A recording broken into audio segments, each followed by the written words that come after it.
Oi, meu nome é John. Tudo começou quando eu tinha 7 anos. Eu estava brincando em um terreno baldio e não fui recrutado por bruxas, como muitos pensam. Existem pessoas que praticam feitiçaria e satanismo porque foram recrutadas por alguém, mas no meu caso, não entrei no oculto dessa forma. Minha primeira iniciação no ocultismo aconteceu quando um colar caiu do céu. Era um colar com as 7 potências das trevas, conhecido como poder. Esse colar caiu no chão aos meus pés quando eu tinha 7 anos. Eu o peguei e coloquei no bolso. Ouvi a voz da minha mãe me chamando para voltar para casa, mas não era a voz dela. Era um demônio. Eles queriam que eu corresse para casa para que ninguém mais pegasse o colar. Eu estava com um valentão do bairro e não queria que ele pegasse o colar de mim. Quando cheguei em casa, guardei o colar. Aos 8 anos, eu já estava indo à casa da bruxa com minha tia ou minha mãe.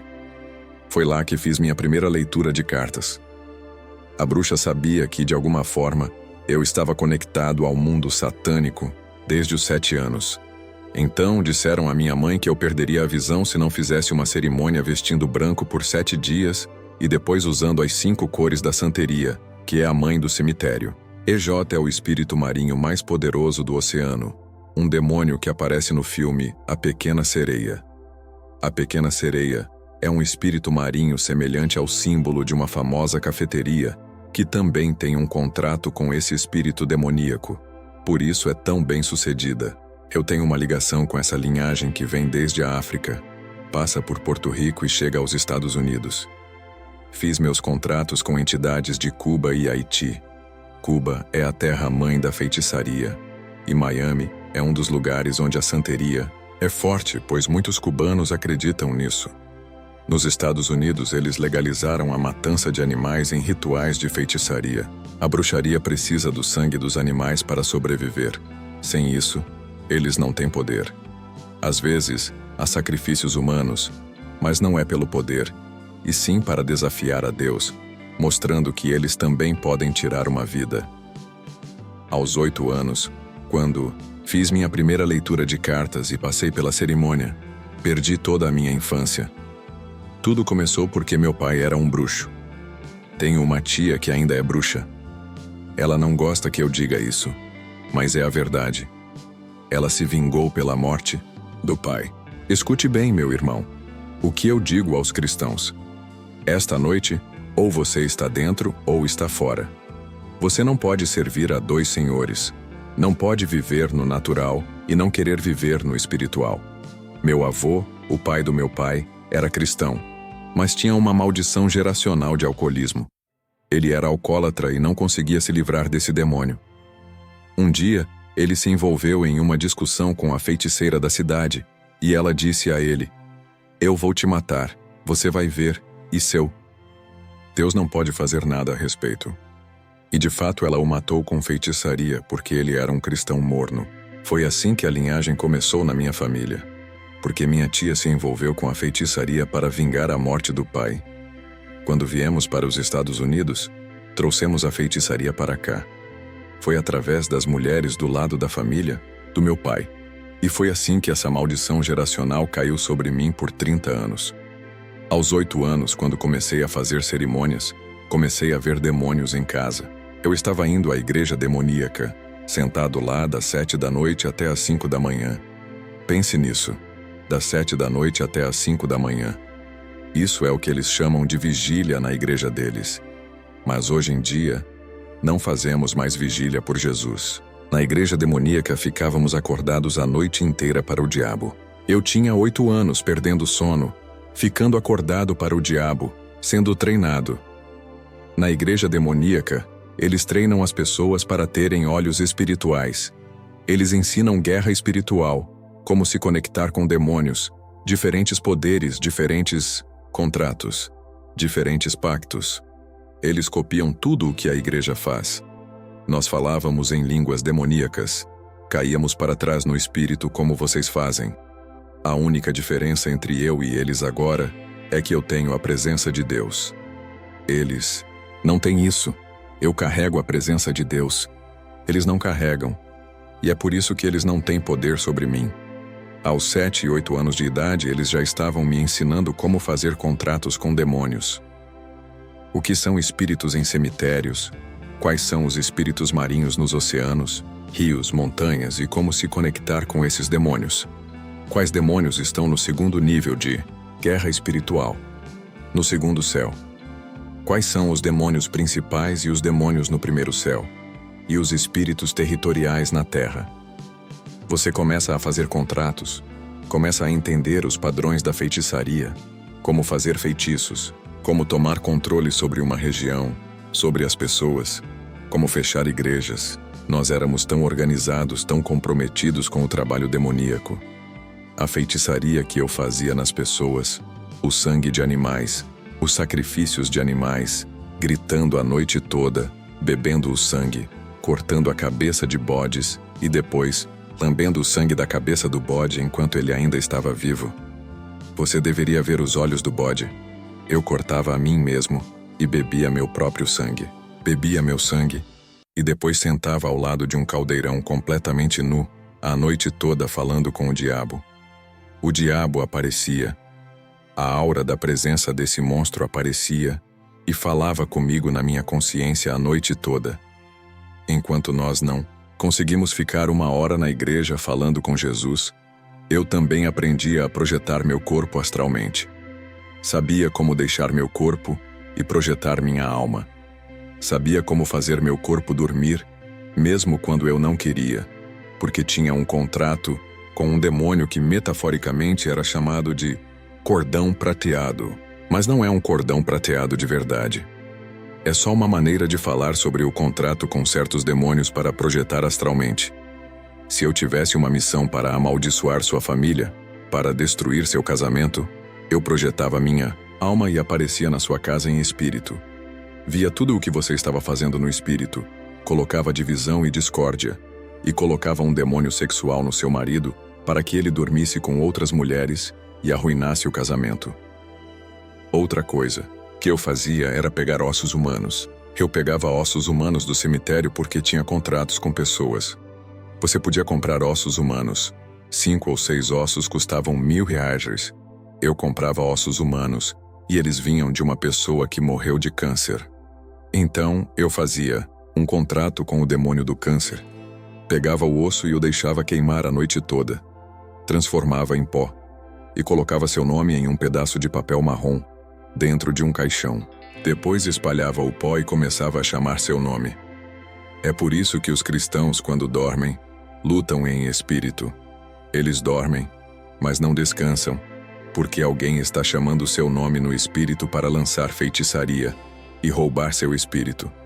Mas o Senhor está te protegendo. Você está lutando no mundo espiritual e quando acorda diz: eu estava lutando a noite toda, estava lutando e não sei porquê. São as asas que estão atrás da sua unção.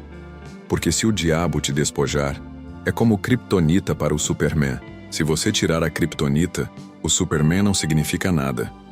Quando eu entrava no plano espiritual, havia um pino. E quando eu avaliava sua unção, sabia exatamente o que trazer para a luta. Eu costumava usar as 10 rodadas da luta para desgastar você. Eu te esgotava espiritualmente com distrações, amarras e fortalezas. Eu trazia todos esses espíritos comigo e quando a verdadeira luta começava nas rodadas finais, você já não tinha nada com o que lutar, e eu te pegava.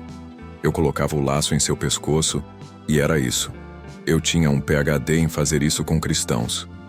Eu tinha um amigo que fazia festas em casa e convidava cristãos. Eles iam lá, bebiam, e eu aproveitava para roubar sua unção. Eu abria uma porta demoníaca, e enquanto os cristãos estavam lá se embriagando, eu roubava suas almas. Não se pode vencer o diabo no território dele. Deus precisa ungir você e enviar para o território inimigo, e só assim você pode vencê-lo. Mas você não pode achar que está armado espiritualmente quando na verdade está nu. Eu sabia quando as pessoas estavam com a armadura de Deus e quando não estavam. Uma vez eu estava saindo do meu prédio e ouvi uma música que, na época, considerei um lixo. Era louvor e adoração, mas eu não reconhecia isso. Eu desci para ver quem estava tocando aquela música suja no meu bairro. Cheguei na esquina e vi um grupo de cristãos. Então eu lancei feitiçaria sobre eles, mas eles revidaram com um fogo espiritual que me atingiu. A feitiçaria voltou para mim, e eu senti como se alguém tivesse me socado no peito. Fiquei sem ar, com lágrimas escorrendo dos olhos. Nunca tinha sentido cristãos me atingirem com tanta força. Tentei atacá-los de novo, mas uma muralha de fogo os cercava, e eu não podia tocá-los. Eles tinham estado no Santo dos Santos, e eu não podia alcançá-los. Mesmo quando eu projetava meu espírito fora do corpo para amaldiçoar regiões, meu objetivo era sair do corpo, projetar espiritualmente e amaldiçoar as pessoas. É por isso que hoje em dia, as igrejas estão mortas. Elas não conseguem lidar com a guerra espiritual que atinge a igreja, porque o diabo, os principados demoníacos, têm dominado as igrejas, colocando-as para dormir. É como se tivessem adormecido no colo de Dalila, e ela tivesse cortado seu cabelo, tirado sua unção. Estão pregando Jesus, mas não conseguem ouvi-lo. Essa era minha missão: projetar espiritualmente e amaldiçoar a região. Amaldiçoar a igreja. Eu encontrava as 4 esquinas da igreja ou do bairro, os pontos cardeais, e os selava com sangue de animais e meu próprio sangue, firmando pactos com demônios. Havia um demônio que bebia sangue, e eu o alimentava com sangue para mantê-lo forte. Por isso, quando ocorrem tiroteios nas esquinas, é sempre em esquinas, porque o demônio exige sangue, especialmente de jovens. Eu sabia como derrubar as paredes espirituais da igreja, entrar lá e sentar nos cultos. Eu zombava da igreja e de Deus. Chegava a ficar bêbado, dirigir meu carro possuído por demônios, parar em frente à minha casa e olhar para o céu, desafiando Deus a descer e me enfrentar. Eu dizia a Jesus que o esbofeteia se ele descesse. Eu era ignorante e estúpido ao falar assim. Não entendo como os cristãos participaram do desafio do balde de gelo, porque ao fazer isso, estavam firmando um pacto com um demônio. É incrível como, à medida que eu crescia no reino demoníaco, cada situação me aproximava mais do mal. Você não encontra o diabo logo de cara. Primeiro, você se depara com espíritos familiares, demônios territoriais, demônios do primeiro céu, depois do segundo céu, onde estão todos os principados. Só então você encontra o próprio diabo. Meu pai foi morto aos 33 anos. Levou um tiro no rosto por causa de uma mulher que nem era dele, enquanto tinha uma boa esposa em casa. Ele costumava espancar minha mãe, deixando-a com hematomas nos olhos todo final de semana. Meu pai era possuído por demônios porque ele era um bruxo, possivelmente um praticante de alguma forma de magia. Ele me mandava para as botânicas, lojas de artigos esotéricos, comprar ingredientes, sem saber que ao fazer isso estava me treinando. Meu pai tinha contratos com demônios e feiticeiros. Eu e meu irmão víamos esses demônios e feiticeiros em nossa casa. Eles apareciam como seres humanos andando pela casa. Meu pai colocava fogo na sala e mandava meus irmãos e eu tirarmos nossas roupas e entrar no fogo como um sacrifício. Eu e meu irmão tínhamos os piores pesadelos. Acordávamos gritando, porque os demônios tentavam entrar em nossos corpos para nos possuir. Eu era o mais velho. Então fui o primeiro escolhido pelos demônios, seguido pelo meu segundo irmão. Nós íamos juntos à igreja demoníaca das 7 da noite até às 5 da manhã. Meu irmão Jimmy era transgênero, homossexual e bissexual, e casado com uma mulher. Além disso, ele era um feiticeiro. Eu me casei no Halloween, em um casamento demoníaco. Ninguém foi ao meu casamento mesmo com a lista de convidados. Era um casamento demoníaco onde principados vieram e batizaram nossas alianças com sangue. O meu próprio sangue e o da minha esposa. Amarraram 2 velas com fios preto e vermelho, representando o diabo, e as enterraram na terra como parte do ritual. Mas Deus quebrou essa feitiçaria quando me salvei. Eu costumava dormir em cemitérios para obter poder. Vejo cristãos dormindo sobre túmulos para tentar obter a unção daquela pessoa. Tudo o que conseguem é atrair demônios para seus corpos. Como é que imitamos a feitiçaria e não somos capazes de ser autênticos?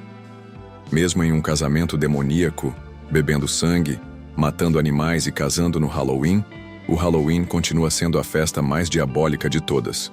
Perdi muitos anos com minha filha. dos 2 aos 11 anos de idade. Eu a introduzi ao lado sombrio. Fiz cerimônias em santeria para que, se eu não pudesse terminar o que comecei, ela pudesse. Minha filha foi dedicada ao lado sombrio, vestida de branco por 365 dias como uma noiva, e por mais 7 dias porque o contrato com o demônio incluía esses 7 dias. Quando vendi minha alma ao diabo, tive o número 21 marcado na minha carne. Naquela noite, 17 pessoas venderam suas almas. Houve gritos, e o diabo veio para pegar as almas e o sangue. Eu vendi minha alma naquela noite. A única pessoa que ficou de pé, mesmo com a perda de sangue, fui eu. Quando você perde sangue, fica fraco e desmaia. As pessoas desmaiavam, mas eu fui o único que permaneceu de pé. Aqueles que estavam lá eram homens endurecidos que tinham estado na prisão, pessoas duras das ruas. Todos venderam suas almas naquela noite, mas eu fui o único que ficou de pé durante todo o processo. Naquela noite, sacrificamos cerca de 200 animais, e a única pessoa que permaneceu de pé fui eu. Você ouvia os gritos dos animais como nunca tinha ouvido antes, porque os demônios vieram beber o sangue. O sangue estava no chão e você tinha que dormir sobre ele no concreto para terminar seu contrato. De manhã, os demônios se manifestavam em seu corpo. Eu passei por todo esse processo e fui o único que teve o número 21 marcado na carne. Esse número 21 me levou para o lado sombrio. O feiticeiro que estava presente veio diretamente de Cuba. Ele era o braço direito de Fidel na feitiçaria, mas fugiu de Cuba disfarçado de mulher após uma briga. Ele foi para os Estados Unidos e se tornou um dos maiores traficantes. Ele foi baleado 45 vezes com uma metralhadora, levado ao hospital, e disseram que ele tinha menos de 3 dias de vida. Mas o diabo disse que ele morreria quando ele quisesse, e 3 dias depois, ele saiu do hospital como se nada tivesse acontecido. Eu tinha amigos que, quando possuídos por demônios, falavam espanhol. Conheci meninas de 8 ou 9 anos que, ao serem possuídas, levitavam no ar. Os demônios entravam nos pés delas, pois no mundo da feitiçaria, os demônios podem entrar no corpo de 2 maneiras: através dos pés, quando você entra descalço em uma igreja demoníaca, ou através da cabeça, onde os principados se instalam. Eu tinha minha cabeça raspada e me vestia de branco por 365 dias, mais 7 dias, pois o número 7 é o mais poderoso em santeria. Mesmo quando entreguei minha vida ao Senhor, nos meus primeiros anos como cristão, tive um sonho em que Iemanjá, um espírito marinho, saiu do oceano e tentou me convencer a voltar para a feitiçaria. Lembro que no sonho, ela me ofereceu uma falsa paz que parecia o Espírito Santo, mas não era. Ela estava falando e disse: "Você não se lembra dos dias que passamos juntos? Você não se lembra de quanto eu te amava? Uau! Você não se lembra de tudo que fiz por você, de como cuidei de você e te nutri no reino espiritual? Por que você iria querer deixar isso? Por que você iria querer nos deixar? Nós te amamos tanto. Sentimos sua falta, John. Volte, volte." E eu disse: "Não, eu acho que não posso voltar. Não consigo me imaginar voltando." Eu estava conversando com esse demônio no meu espírito à noite, mas ela me tirou do meu espírito e me levou ao oceano para conversar comigo. Foi um momento satânico na minha vida. Meu segundo momento satânico foi quando eu ainda era adorador do diabo e estava dividido entre 2 mundos. Meu irmão estava entre Jesus e o diabo, e eles me convocaram para uma reunião. Havia cerca de 21 pessoas nessa reunião, e o diabo apareceu nela. Eu estava sentado na reunião, mas não queria estar ali, porque sentia que estava sendo atraído para Jesus. Todos estavam sentados, e o diabo apareceu por volta das 12 horas. Ele captou uma pessoa chamada Médium, entrou no corpo dessa pessoa, e o diabo olhou para mim e disse: "Meu filho, como você está?" Em línguas demoníacas eu não vou repetir o que ele disse, mas em línguas demoníacas ele perguntou como eu estava. Eu respondi: "Estou bem." A expectativa era que eu respondesse de volta em línguas demoníacas. Nós nos entendíamos. Eu sabia o que ele estava me dizendo, e ele sabia o que eu estava dizendo a ele. Ele então perguntou: Você sabe por que Deus me expulsou do céu? Eu respondi: Não, não sei por quê. Ele disse: Porque ele estava com ciúmes de nós e por isso me expulsou do céu. Eu não tinha nada a dizer naquele momento. Então ele disse: Ok, vou deixar você pensar nisso. Eu estou saindo agora, mas voltarei e conversaremos novamente. Naquela noite, quando fui dormir, Jezabel se deitou na minha cama. O diabo queria que eu fosse a 4 ou 5 clubes por noite em busca de cristãos. Sim, ele queria que eu fosse aos clubes para recrutar pessoas para o reino das trevas. Eu recrutava pessoas para o reino da adoção, mostrando a elas como abrir as portas espirituais. Eu dizia: Tenho algo muito misterioso para te contar. E quando elas perguntavam o que era, eu já tinha aberto uma porta espiritual. Quando bruxas vinham até mim e diziam que tinham algo para me contar, eu dizia: Deixe-me te contar a minha história primeiro. Depois que eu te atingir com a minha unção, se você ainda estiver aqui, você pode me contar o que quiser. Eu sabia como tomar território primeiro, porque o diabo busca território. Território na sua casa, na sua mente, no seu corpo, no seu propósito, no seu destino, no seu casamento, com seus filhos. O diabo é todo sobre território. Se ele conseguir tomar o território, ele adquire direitos legais. E esses direitos legais se tornam uma prisão, uma fortaleza, se tornam algo forte.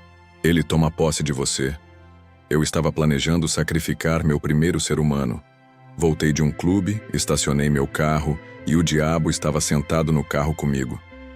Estávamos conversando como 2 amigos. Ele disse: John, quanto você me ama? Eu respondi: Você sabe que eu te amo. Te amo como a um pai.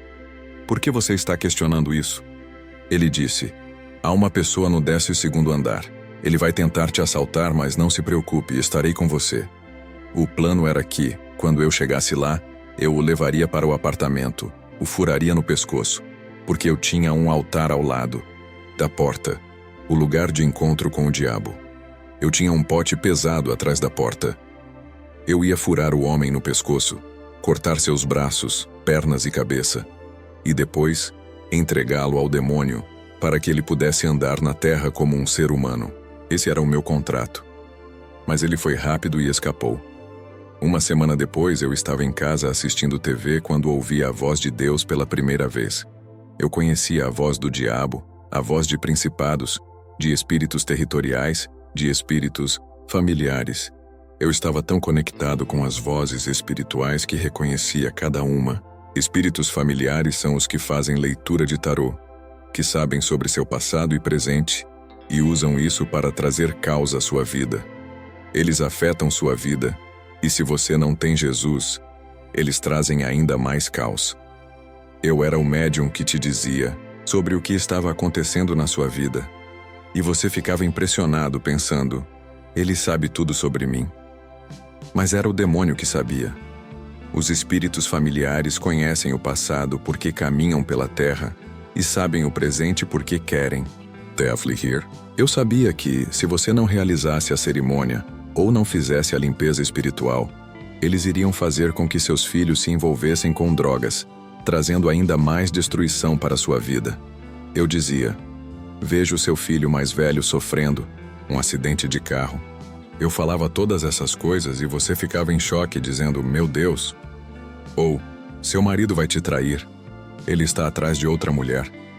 Eu falava todas essas coisas e então você dizia: mas eu posso resolver isso para você. Me dê 5.000 hares e eu resolvo. E você respondia: ah, não sei, é muito dinheiro. E eu insistia: se você não fizer isso, em 30 dias vai acontecer. Com sua família. E então você ia embora. Mas eu enviava o demônio junto com você. Eu enviava o demônio com você. E não havia como parar algo que você não podia ver. E agora, o demônio tinha direitos legais porque você ficou 1 hora com o demônio fazendo leitura de tarô. Agora, ele tinha os direitos legais. Então ele te seguia. Realizava todas essas coisas. Destruía sua vida. Depois de algum tempo, você voltava para mim desesperada dizendo: meu Deus, tudo o que você disse aconteceu. Meu filho sofreu um acidente de carro. Eu encontrei o número de telefone de outra mulher no bolso do meu marido, e ele veio com batom na camisa. O que eu faço? E eu respondia: me dê 5.000 euros, e eu chamo o demônio de volta e tudo voltará ao normal. Por um tempo, nesse ponto, eu já tinha embolsado o dinheiro. Era um jogo que eu jogava, e eu fazia muito dinheiro com isso. Houve uma mulher que veio até mim querendo matar a amante do marido. Ela me disse que seu marido estava traindo com uma colega de trabalho e queria que eu acabasse com a mulher para que ela não estivesse mais no caminho. Eu conhecia o marido dela. Costumávamos beber cerveja juntos, ouvir música espanhola. E ela me pediu para matar a amante. Eu disse: claro, vou matar ela para você, mas primeiro vou conversar com o diabo para ver quanto vai custar. Pensei que seria algo em torno de 10.000 reais. Mas quando ela estava saindo da minha casa, ela se virou, sorriu, e eu sabia que ela estava pronta para fazer o que fosse necessário. De forma maliciosa, ela disse: eu esqueci de mencionar. Ela é cristã. Eu perguntei: sério? Como você sabe? E ela respondeu: sim, tenho certeza. Ela é cristã. Eu respondi: bem, então nem preciso te cobrar. Vou matá-la de graça. Eu odeio cristãos, odeio essas pessoas que ficam dizendo aleluia. Vou fazer isso sem custo algum. Ela me deu o nome da mulher, o sobrenome e uma foto. Com isso, comprei uma caixa de caixão, coloquei o nome dela lá dentro, a personalidade, a mente, tudo. Coloquei outros ingredientes que não precisam ser mencionados, incluindo sangue animal, e fiz todo o ritual. Depois de 21 dias, a mulher ainda estava viva, e eu não conseguia entender o porquê. Estava frustrado. O diabo veio até mim e disse: precisamos conversar. Eu perguntei: sobre o quê? E ele disse: você tem que parar de tentar matar essa mulher. Fiquei furioso, dizendo que minha reputação estava em jogo, e ele respondeu: Deus disse para deixá-la em paz. Você não pode tocá-la. Eu nunca a conheci, mas talvez ela tenha cometido algum pecado por ignorância e mesmo assim Deus protegeu. Graça e misericórdia a cobriram, e Deus não permitiu que eu a matasse. Havia também um cara que apareceu na minha porta uma vez. Eu tinha um Yorkshire, um cachorro pequeno, que minha filha me deixou para cuidar enquanto ela e a mãe viajavam. Acabei me apegando ao cachorro, e depois de 3 semanas, quando vieram buscá-lo de volta, eu disse: esse cachorro agora é meu.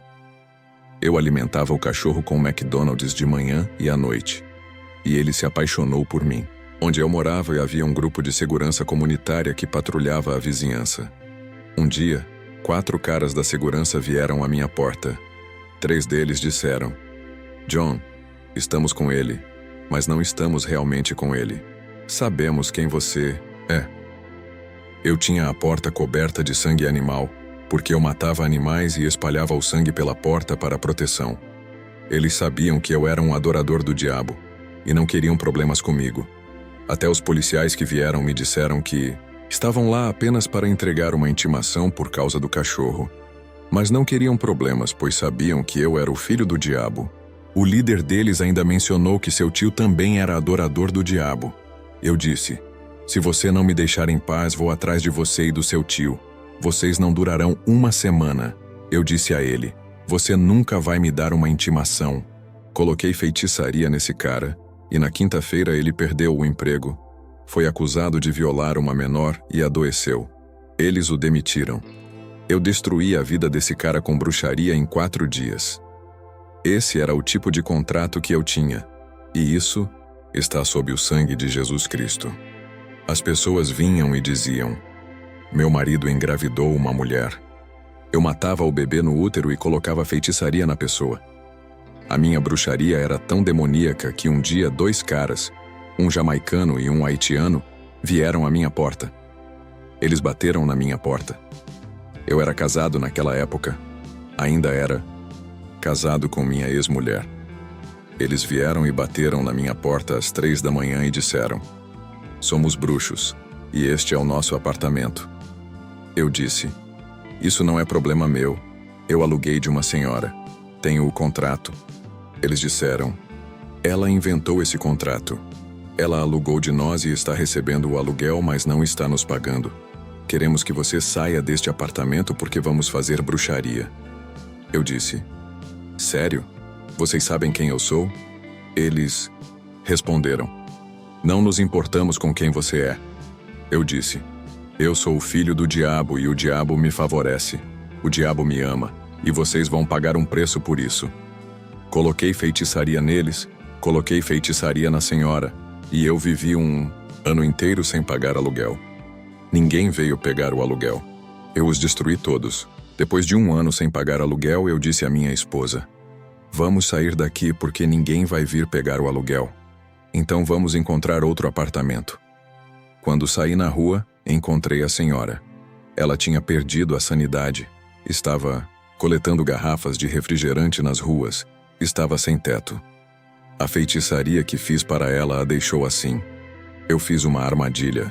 Coloquei feitiçaria em meu irmão, e ele foi preso por 5 anos. Coloquei feitiçaria naqueles 2 caras. Um deles foi decapitado. Eu colocava feitiçaria nas pessoas só para ver o que acontecia. Eu ia ao UTIs e tirava a morte de uma sala e colocava em outra, só para outra pessoa morrer por diversão. Eu colocava pessoas no hospital psiquiátrico. Eu sabia como roubar a mente de uma pessoa e colocá-la para perder a sanidade. Eu colocava feitiçaria só para testar habilidades. Eu frequentava funerais de mortos. Havia uma mulher de alto nível que o diabo disse para ela: Eu não amo mais a sua parceira. Se livre dela. Ela respondeu: Eu a amo, não posso me livrar dela. Por que eu faria isso? Ela era lésbica, e ela disse: Eu não posso me livrar dela, eu a amo. Sabe o que o diabo fez? Possuiu um homem sem teto. Fez o homem pegar um martelo e bater na cabeça da mulher 17 vezes até matá-la. Matou a amante dela. E a mulher que desobedeceu ao diabo contraiu AIDS. O diabo fez isso para que ela morresse. Ela foi fazer todos os testes, e todos os testes deram negativo. Mas ela morreu.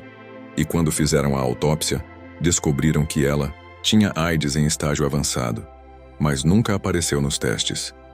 Em 1997, eu queria tirar um ano sabático porque queria ser um bom pai pela primeira vez. Eu disse: Vou ser um bom pai para a minha filha. Minha filha merece um bom pai. Meu pai não foi ninguém. Meu pai não me levava ao parque, não me comprava uma bicicleta, não me levava ao estádio, nunca me comprou uma bola. Eu disse: Por que eu deveria ser assim? Vou ser um bom pai para a minha filha. Vou me esforçar para ser um bom pai para ela. O diabo tirou minha visão por um ano. Fui registrado na comissão dos cegos como punição por querer tirar um ano sabático da bruxaria. Fiquei completamente cego. Eles estavam me treinando. Eu tive que andar com um cão-guia. Eles estavam me treinando para aprender a usar dinheiro como uma pessoa cega. Um ano depois, eu dediquei minha vida ainda mais ao diabo, e minha visão voltou.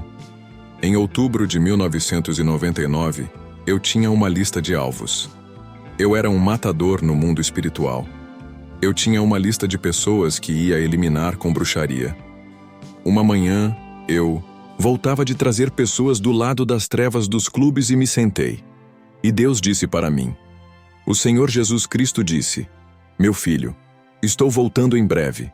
O que você vai fazer com a sua vida? Aquela voz era audível, tinha paz, mas também tinha autoridade naquela voz. Eu me sacudi. Eu conhecia a voz de todos os demônios, de todos os espíritos territoriais, de todos os espíritos familiares. Eu conhecia todas as vozes, tinha todos os contratos que você possa imaginar. Mas quando ouvi aquela voz, ela tinha uma autoridade e uma paz indescritíveis. Eu sabia que era uma nova voz. Pensei: essa deve ser a voz de Jesus. Eu não conseguia acreditar. Não conseguia me livrar daquela sensação. Tentei deixar para lá, mas não consegui. Uma semana depois, sentei na minha cama e pela primeira vez estava deprimido, oprimido. Eu não sabia o que fazer comigo mesmo. Pensei até em me matar. Minha filha poderia ficar com o dinheiro porque, apesar de eu ter sido um pai ruim, eu a amava. Se alguém mexesse com minha filha, eu mataria. Seu peixe dourado mataria seu cachorro, qualquer coisa com feitiçaria. Eu estava completamente insano, sem consciência. Eu destruía casamentos, destruía lares, causava acidentes de carro. Houve uma mulher que me procurou. Ela havia roubado milhares de uma loja de calçados e estava com medo de ser presa. Ela me pediu ajuda para sair dessa e eu disse: me dê 10 mil e eu resolvo. Fiz feitiçaria para os advogados envolvidos. Eles sofreram acidentes de carro. Eu os confundi, e a mulher nunca passou um dia na cadeia. Mas ela se tornou prisioneira do diabo no mundo espiritual. Seja qual for a porta que você abra para o diabo, ele vai cobrar. Eu estava sentado na minha cama, confuso. Então, fui à igreja. E é isso que a igreja não está preparada para ouvir.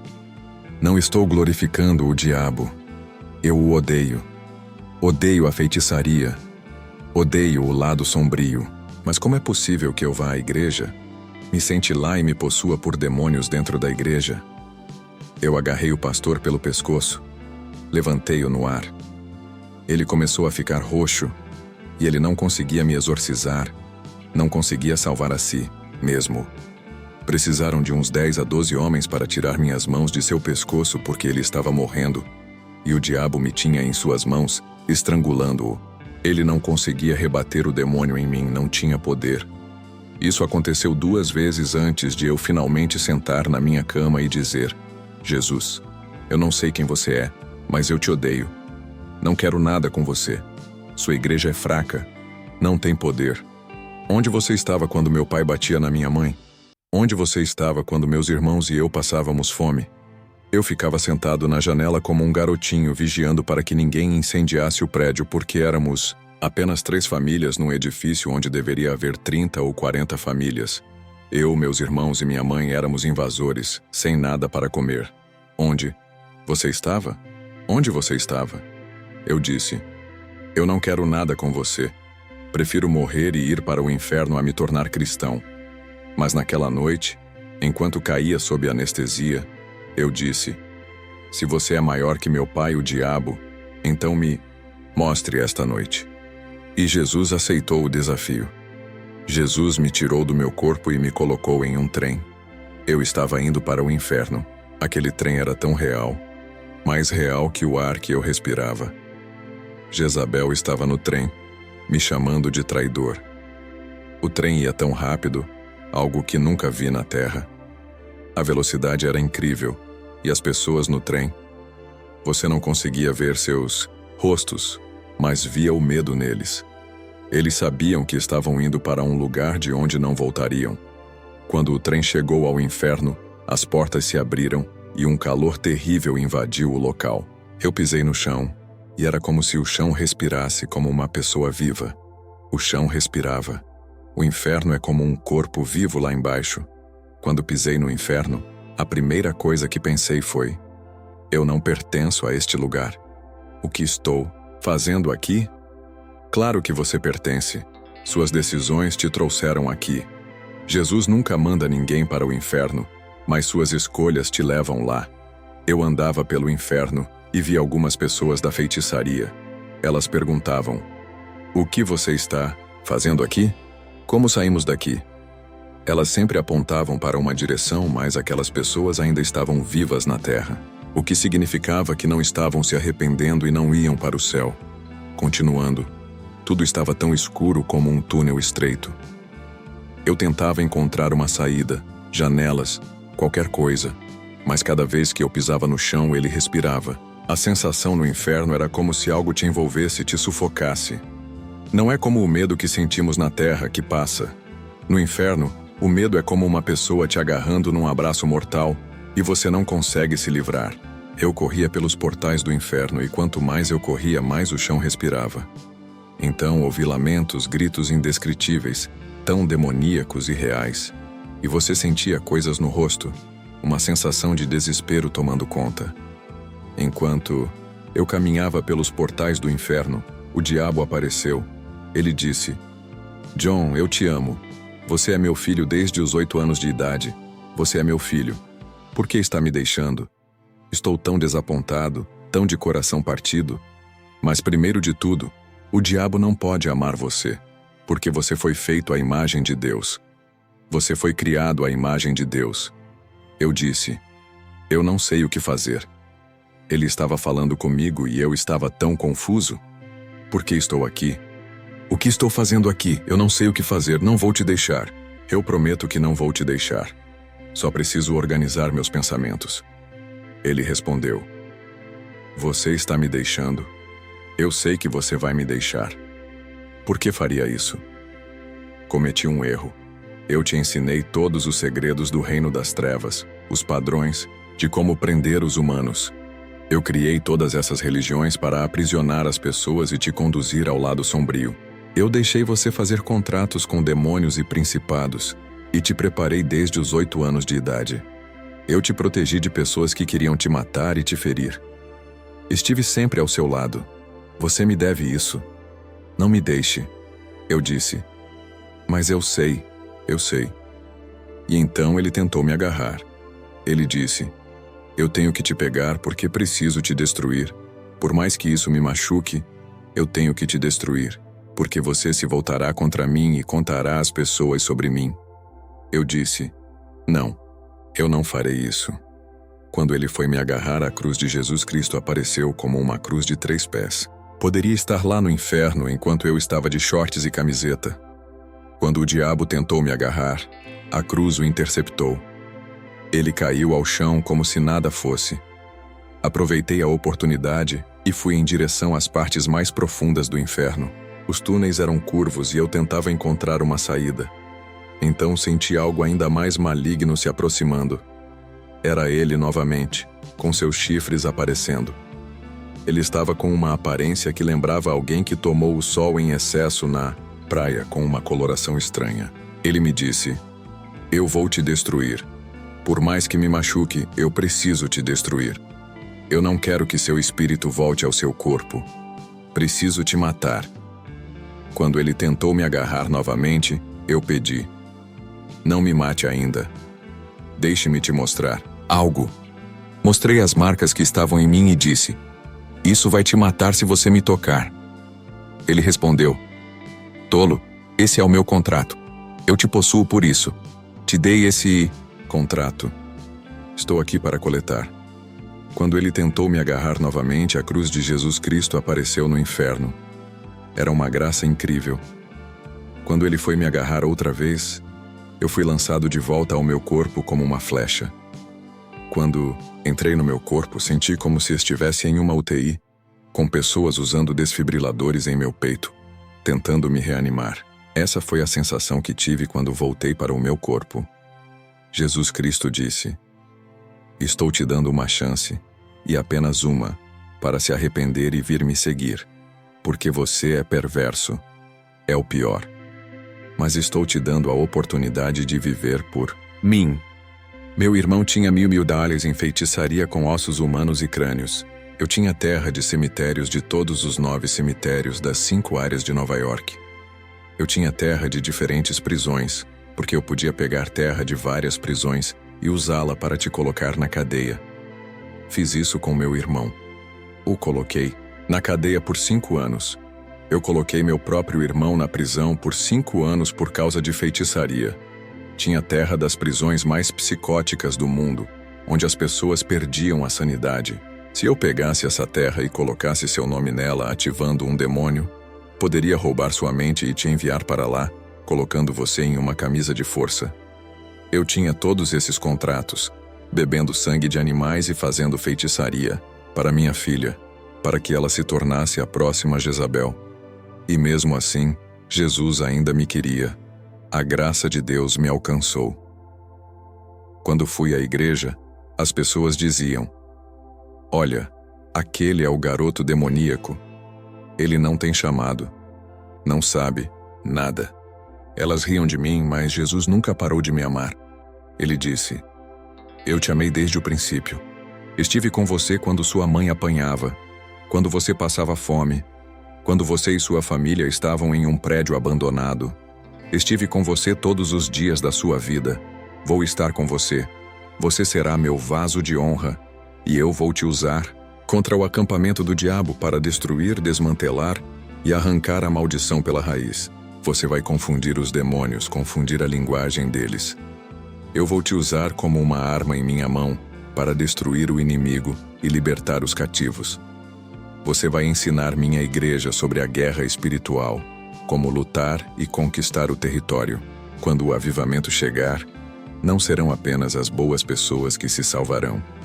Muitas pessoas com um passado difícil virão, e você terá que lidar com o resíduo delas. O que você vai fazer com isso? Como você vai separá-las? Como vai guiá-las de um lado a outro para que possam ter a vitória? Deus me disse que eu escreveria livros, que faria muitas coisas. Eu não conseguia acreditar. Pensei que ele havia cometido um engano, que estava no endereço errado, e as pessoas riam. Demorou 1 ano e meio até que me convidassem para uma confraternização. Um dia fui convidado a retornar em um terno e sentei no fundo de uma van. Parece que estávamos atravessando a fronteira, como se tivéssemos roubado algo, e todos os cristãos ali, eram 7 cristãos no total, estavam exaltando: Aleluia, aleluia, louvado seja o Senhor. O pastor pregou uma mensagem incrível, e eles estavam todos entusiasmados. Quando me perguntaram o que eu achava, eu respondi: não sei o que dizer. Não sei como dizer aleluia, ou essas coisas. Não sei. Eles riram. E hoje a única pessoa naquela van que está servindo a Jesus Cristo sou eu. Eu fiz um contrato com Jesus. Disse a ele: estamos juntos até o fim, seja o que for. Assinei o contrato dizendo: Jesus, este é um pacto entre eu e você. Vamos até o fim juntos. Em 2002, o diabo me deu um golpe baixo e tirou minha visão. Fiquei legalmente cego por 3 meses e meio. Na Sexta-feira Santa, passei por uma cirurgia de 4 horas. E quando saí, o médico disse: não há esperança para você. Vá para casa e peça um milagre. Fui à igreja para adorar o rei. Liguei para um amigo e pedi que me levasse à igreja. Ele disse: mas o médico disse para você ficar em casa. Eu respondi: vou à igreja adorar o rei, porque vou adorar Jesus. Em minha condição, não na minha vitória. Vou adorá-lo deste lado do Mar Vermelho. Quando eu atravessar, aí sim adorei Jesus. E um dia na igreja, o Senhor me lembrou de 1997. Eu estava cego na época. Deus disse: o diabo nunca te devolveu a visão, mas eu sou quem te deu a visão. O médico não consegue explicar como minha visão voltou e como não sou mais legalmente cego. Não há explicação. Eu vejo tanto em Jesus Cristo que não tenho mais dúvidas. Sou destemido e inabalável. Posso ter sido atingido, mas me levanto e enfrento o diabo com uma determinação que ele nunca viu antes. O diabo entende de hierarquia e autoridade. Se Deus te deu autoridade e uma posição no reino, o diabo reconhece o sangue de Jesus e a autoridade que você tem em Cristo. Então o diabo sabe que tem limites com você. Mas o problema é que precisamos de discernimento na igreja. Sem discernimento, estamos espiritualmente cegos. Quando o diabo aparece, ele lança uma luta falsa. Você entra nessa luta e se desgasta. E então, a verdadeira batalha começa, e você é derrotado. Davi era incrível porque toda vez que tinha uma luta, ele perguntava ao Senhor: devo perseguir? Esta é minha luta? Ele sabia que se Deus não fosse à frente, ele não iria. Hoje, os cristãos não têm mais discernimento. Temos Jezabel na primeira fila, pessoas possuídas e atormentadas, e cristãos tomando medicamentos para doenças mentais. Uma mulher veio alguns anos atrás dizendo: estou doente e morrendo. Os médicos disseram que tenho menos de 6 meses de vida. Eu perguntei: o que Maomé fez por você? O que seus ídolos fizeram por você? Ela respondeu que os médicos disseram que não havia mais esperança e que ela deveria ir para casa e se despedir da família. Eu disse: meu Jesus pode salvar sua alma e curar você. Você quer? Ela respondeu que sim. Eu disse: diga sim, para que possamos derrotar o diabo. Ela aceitou Jesus. E o diabo foi derrotado como uma pinhata em uma festa mexicana. Quando os médicos a examinaram, ela não tinha mais sinais de câncer. Ela me disse: eu trouxe mais pessoas para a igreja do que meu próprio pastor. Isso é real. Eu vejo milagres depois de milagres, porque estou lidando com demônios. Quando você lida com demônios, se você souber como agarrar a garganta, pode libertar a pessoa do tormento.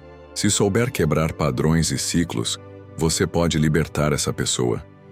Se souber como romper contratos e alianças feitos por ela, pode libertá-la do reino espiritual. Se você conseguir alcançar a pessoa no espírito, nos contratos que ela fez nos demônios atormentadores ou nas maldições geracionais, e destruir esse contrato e esmagá-lo até a raiz no nome de Jesus Cristo e no poder do Espírito Santo, então a pessoa pode vir ao mundo natural e ser livre.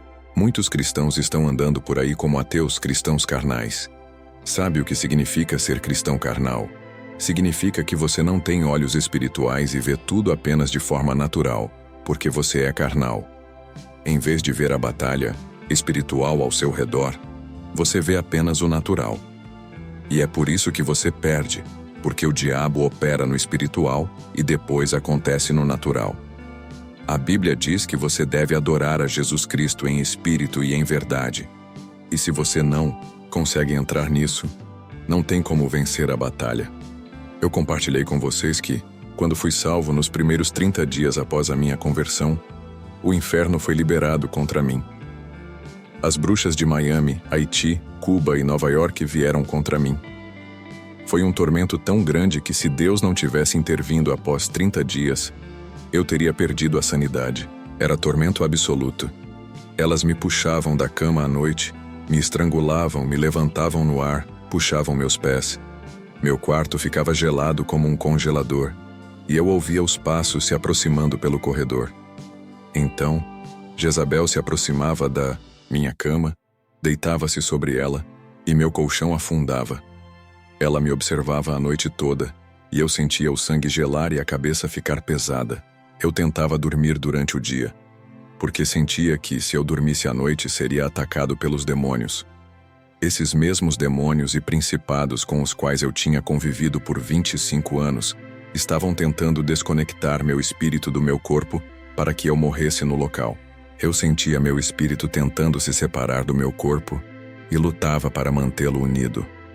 Se eu sentisse meu espírito se desconectando, achava que estava morrendo. Após todo esse tormento, minha mente estava tão confusa que eu não sabia se era dia ou noite. E depois que isso passou, após os 30 dias eu continuei orando e perguntando a Deus por que Ele me deixou sofrer assim.